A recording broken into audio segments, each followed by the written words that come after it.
और इजराइल को 10,000 नए सैनिकों की जरूरत है। यह डिमांड वहां के रक्षा मंत्री ने रखी है। नेतन्याहू को गाजा से ऐसी बुरी खबर मिली है जिसके बाद इजरायली सेना का पूरा ढांचा हिल गया है। अगले 24 घंटे इजराइल के लिए बहुत अहम रहने वाले हैं। देखिए रिपोर्ट। अल्लाहू अकबर, अल्लाहू अकबर।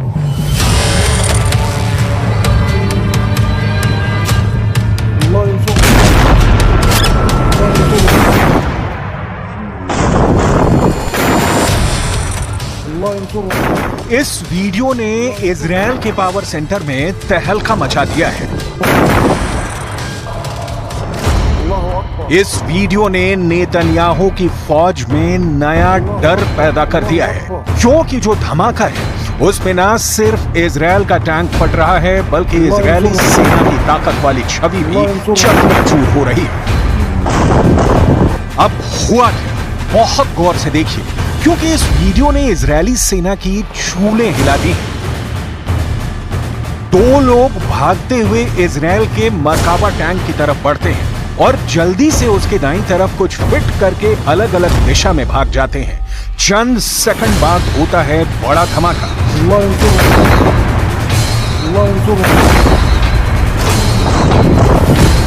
इस तरह इजरायल के शक्तिशाली टैंक मरकावा पर हमास करता है बड़ा हमला।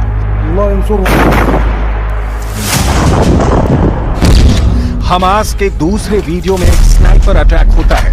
टारगेट पर मरकाबा टैंक में बैठा इजरायली कमांडर है। स्नाइपर गोली चलाता है और फिर काम तमाम हो जाता है।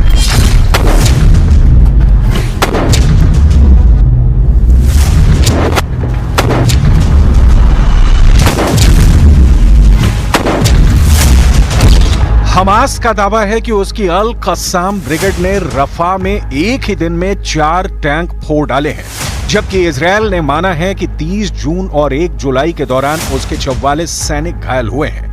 गाजा से आ रही रिपोर्ट बता रही है कि इजरायल के अब तक 670 सैनिक मारे जा चुके हैं। 664 तो खुद इजरायल मान रहा है। वहीं इजरायल के करीब 4000 सैनिक घायल हुए हैं।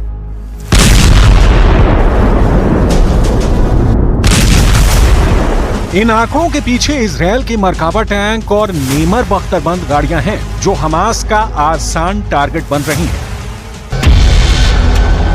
कुल मिलाकर इजरायली बख्तरबंद वाली ब्रिगेड इस वक्त दहशत में है।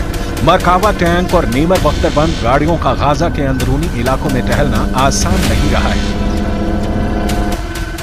इजरायल को डराने वाली खबरें पश्चिमी देशों से मिल रही हैं।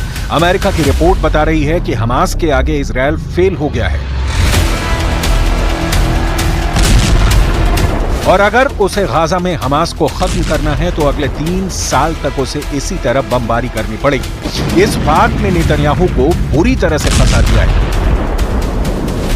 लेकिन नेतन्याहू के जनरल ने दावा किया है कि इजरायल की सेना ने हमास की कमर तोड़कर रख दी है। हमास पर आई एक रिपोर्ट ने इजरायल को डरा दिया है। हमास की ताकत कितनी बची है, इस रिपोर्ट ने नेतन्याहू को परेशान कर दिया है। अमेरिका का मीडिया बता रहा है कि हमास फिर जिंदा हो चुका है। एक रिपोर्ट छापी है जिसमें अमेरिकी खुफिया एजेंसियों के हवाले से मिली जानकारी पर बताया गया है कि 9 महीने के युद्ध में इजरायल अब तक हमास के सिर्फ 30% लड़ाके ही मार पाया है। यानी रिपोर्ट में पहली बड़ी खबर यह है कि 70% हमास अब भी बाकी है। 70% मतलब 2/3 हमास अब भी इजरायल से टक्कर ले रहा है। रिपोर्ट में दूसरी बड़ी खबर यह है कि इजरायल ने गाजा में हमास की सिर्फ 35% सुरंगों को तबाह किया है। यानी गाजा में हमास की 65% सुरंग अब भी एक्टिव हैं। यानी 2/3 सुरंगों का इजरायल अब भी पता नहीं लगा पाया है। इस खबर से इजरायल में ऐसा पॉलिटिकल तहलका मचा है कि सब बेंयामिन नेतन्याहू से पूछ रहे हैं कि क्या इजरायल हमास के खिलाफ युद्ध हार रहा है। गाजा में अपनी फौज को नुकसान होता देखकर नेतन्याहू बहुत बेचैन है।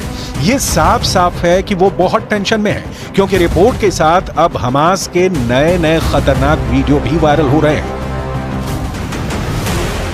इजरायल के लिए यह मैसेज साफ है कि हमास का चीफ इस्माइल हानिया बहुत एक्टिव है।